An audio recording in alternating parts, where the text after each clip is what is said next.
Hello friends, welcome to SSC coaching centre. दोस्तों, maths के बहुत ही इंपॉर्टेंट क्वेश्चन लेके आया हूं, तो पूरा वीडियो जरूर देखिएगा। चलिए स्टार्ट करते हैं। पहला सवाल है, यदि एक विद्यार्थी एक संख्या को 11/16 के बजाय 7/12 से गुणा करता है तो गणना में जो त्रुटि होती है उसका प्रतिशत ज्ञात करना है। बहुत अच्छा सवाल। देखिएगा, 11/16 के बजाय वो क्या करता है, 7/12 से गुणा कर देता है। तो जो त्रुटि में प्रतिशत में हुई है वो निकालना है। तो हमें क्या करना होगा, 16 और 12 का एलसीएम लेंगे। 16 और 12 का जो एलसीएम आ जाएगा वो आ जाएगा 48। ये आपका एलसीएम हो गया। 16 और 12 का एलसीएम 48। ठीक है। अब देखिएगा, 16 से मैं कटाऊंगा 48 को, तो कितनी बार में कटेगा, 3 बार में। 3 कमल पे 11 से कर दो तो 33। 12 से कटाऊंगा 4 बार में। 4 कमल पे 7 से कर दो, 4 7 28। अब कोई चीज़ देखो, मेरी 33 थी, 33 से कम हो गई 28। तो कितना कम हो गई, 5 कम हो गई। कितने से कम हुई है, 5, 33 से। इसको हमें प्रतिशत में बताना है तो 100 से हमें इसमें मल्टीप्लाई करना होगा। ठीक है, और आंसर आ जाएगा। ठीक है, इसको हम 100 से मल्टीप्लाई करेंगे, आंसर आ जाएगा। 5 कमल पर अगर मैं 100 से करता हूँ तो ये 500 हो जाएगा। और 33 से इसमें क्या करूँगा, मैं इसमें डिवाइड कर दूंगा और आंसर आ जाएगा। 33 से जब मैं इसको काटूंगा तो ये 15.15 बार में कट जाएगा। ये मेरे प्रश्न का बिल्कुल सही जवाब आ जाएगा। देखो किस ऑप्शन में है, सी ऑप्शन में। सभी को क्लियर हो गया होगा सवाल। कोई समस्या ऐसी नहीं है जो इसमें नहीं आई हो, आपकी समझ में नहीं आए, कुछ भी ऐसा नहीं है। अब देखते हैं अगला प्रश्न। अगला प्रश्न है, एक संख्या को 5/6 के बजाय 6/5 से गुणा किया जाता है, गणना में प्रतिशत त्रुटि ज्ञात करें। मतलब अभी पहला क्वेश्चन जो देखा था बिल्कुल वैसा ही है। 5/6 के बजाय 6/5 से हमने गुना कर दिया तो त्रुटि आई होगी जरूर। तो हमें क्या करना है, 6 और 5 का एलसीएम लेना है। 6 और 5 का हमें एलसीएम लेना है। 6 और 5 का एलसीएम हो जाएगा 30। ये क्या हो गया हमारा एलसीएम, 6 और 5 का। तो 6 से कटा दो 30 को, 5 बार में जाएगा। 5 का मतलब 5 से कर दो तो 25। और 5 से कटाएंगे 30 को तो 6 बार में जाएगा। 6 का मतलब 6 से कर दो तो 36। अब कोई चीज़ हमारी 25 थी, 25 से बढ़कर हो गई 36। कितना बढ़ गई है, 11। कितने पर बढ़ी है, 11, 25 पे बढ़ी है। और प्रतिशत में बदलने के लिए आप क्या करते हैं, 100 से गुना। तो 25 से 100 को आप कटाओगे 4 बार में, और 11 का मतलब 4 से कर दोगे तो 44%। ये आपके प्रश्न का बिल्कुल सही जवाब है, पहला ऑप्शन 44%। सभी को क्लियर हो गया ना सवाल। अब देखते हैं अगला प्रश्न। अगला प्रश्न है, यदि एक भिन्न का अंश 10% तक बढ़ जाता है और हर 12% घट जाता है तो नए अंश का मान 15/64 हो जाता है। मूल अंश ज्ञात करना है। देखिएगा, अंश नहीं पता मैंने x मान लिया, हर नहीं पता मैंने y मान लिया। ऊपर वाली संख्या अंश होती है, नीचे वाली हर। अब हुआ क्या है, उसने क्या बोला है कि अंश में 10% की वृद्धि होगी। अब अंश जितना भी होगा अपने आप में 100% होगा, उसमें 10% की वृद्धि हो जाएगी तो 110 हो जाएगा।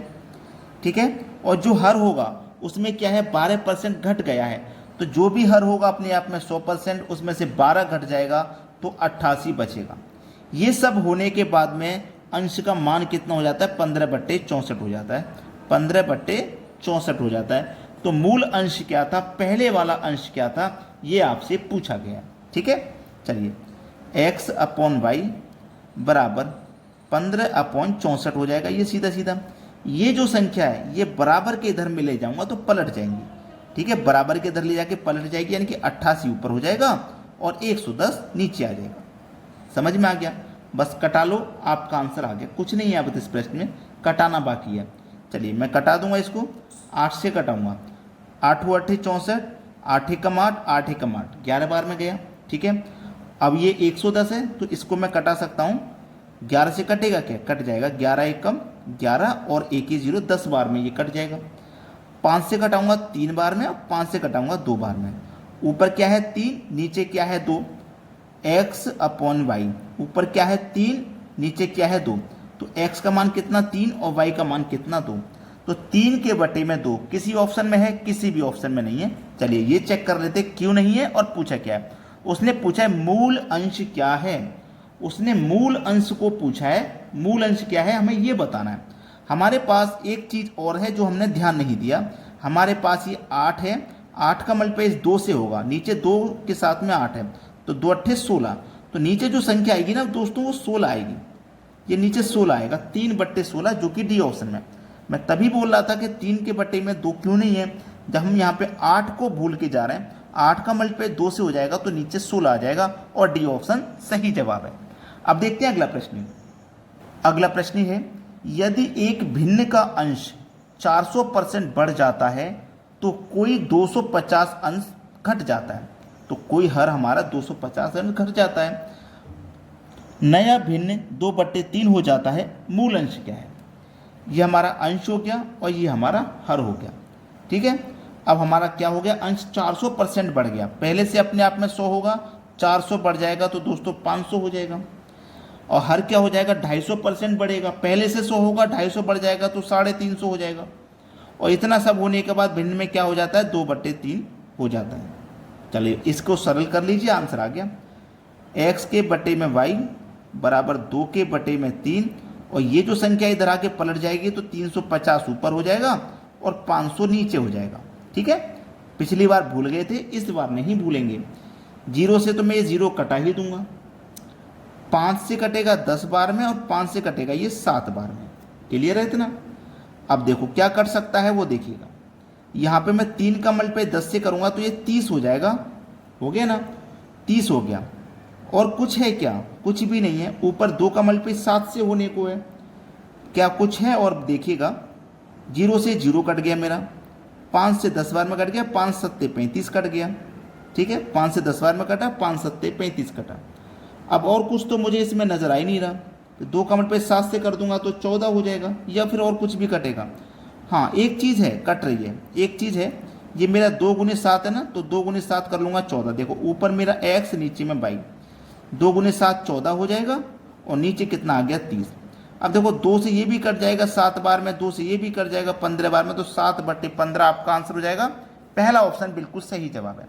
जब हम किसी भी चीज़ को सीख रहे हैं तो पूरे मन से और ध्यानपूर्वक सीखना चाहिए। कोई गलती अगर हमने छोड़ दी तो वो गलती हमें उस समय परेशान करेगी जिस समय हमारा एग्ज़ाम होगा। वहीं पर हम दिमाग लगाएंगे, काश हमने वो चीज़ नहीं छोड़ी होती तो ये हमें यहाँ पे परेशानी नहीं होती। इसलिए अभी समय है, अभी एग्ज़ाम से पहले समय है, अभी आप पढ़ लो, कोई परेशानी नहीं आने वाली। अब देखते हैं अगला सवाल। अगला प्रश्न है, आयत की लंबाई और चौड़ाई में 20% और 30% की वृद्धि हुई तो आयत का क्षेत्रफल कितना प्रतिशत बढ़ा? बहुत अच्छा सवाल है, बेहतरीन क्वेश्चन। ये क्या है, मेरी लंबाई और ये मेरी चौड़ाई है। ठीक है, लंबाई कितनी है मेरी 20%। 20% की फ्रैक्शन वैल्यू होती है 1/5, और ये क्या है मेरी 30%। 30% की फ्रैक्शन वैल्यू होती है 3/10। ठीक है, लंबाई गुने चौड़ाई यानी कि विड्थ बराबर एरिया होता है यानी कि क्षेत्रफल। तो लंबाई मेरी कितनी है, 5 है। लंबाई भाई मेरी कितनी है, 5 है, और 5 में जोड़ दूंगा 1 तो कितनी हो गई 6, यानी कि पहले मेरी लंबाई 5 थी, बढ़ करके हो गई 6। मेरी चौड़ाई दोस्तों कितनी है 10, और 10 में जोड़ दूंगा 3 तो बढ़ करके कितनी हो जाएगी 13। ठीक है, 13 हो गई। तो देखिए 10 का मल्टीप्लाई अगर मैं 5 से करता हूँ तो 50 हो जाएगा, और 13 का मल्टीप्लाई 6 से करता हूँ तो 78 हो जाएगा। तो एरिया मेरा पहले 50 था, बढ़ गया तो कितना हो गया, 50 से 78 हो गया, कितना बढ़ गया 28 बढ़ गया। कितने पर बढ़ा 28, 50 पे बढ़ा। और प्रतिशत के लिए क्या करना है हमको, 100 से मल्टीप्लाई। 50 से 100 को कटा दूंगा, 2 बार में कटेगा, और 28 का मल्टीप्लाई 2 से कर दो तो 56%। तो कितना सवाल का आंसर है 56%, बी ऑप्शन। क्षेत्रफल कितना प्रतिशत बढ़ गया, 56% बढ़ गया। अब देखेंगे अगला सवाल। अगला प्रश्न है, यदि आयत की लंबाई में 37.5% वृद्धि होती है और चौड़ाई में 20% कमी होती है तो प्रतिशत परिवर्तन क्षेत्रफल ज्ञात करें। देखिएगा लंबाई में क्या हुआ, 37.5% की वृद्धि। तो 37.5% को फ्रैक्शन में जब आप चेंज करोगे तो 3/8 होता है, और 20% की चौड़ाई में कमी हुई है। 20% का मतलब 1/5। तो लंबाई गुने चौड़ाई बराबर एरिया। तो लंबाई पहले 8 थी, बढ़ के 11 हो गई, 8 में 3 जोड़ोगे तो बढ़ के 11। चौड़ाई पहले 5 थी और फिर कम हुई है तो 5 से 1 कम हो गई तो 4 हो गई। जब जोड़ते कब हैं घटाते कब हैं पता चल गया, जब वृद्धि होगी तो जोड़ेंगे और कमी होगी तो घटाएंगे। 8 पंजे 40, 11 चौके 44। पहले क्षेत्रफल मेरा 40 था, बढ़ के 44 हो गया, कितना बढ़ गया 4। कितने पर बढ़ा, 40 पर बढ़ा। और प्रतिशत के लिए 100 से मल्टीप्लाई आप करेंगे तो 4 से 40 कट जाएगा 10 बार में और 10 से 100 कट जाएगा 10 बार में, तो मतलब 10% आपका सही जवाब हो जाएगा सी ऑप्शन। ठीक है, समझ में आ गया ना। तो लाइक का बटन जरूर दबा दीजिएगा और शेयर कर दो भाई सभी बच्चों के पास एग्जाम जो भी कर रहे हैं। ठीक है, धन्यवाद।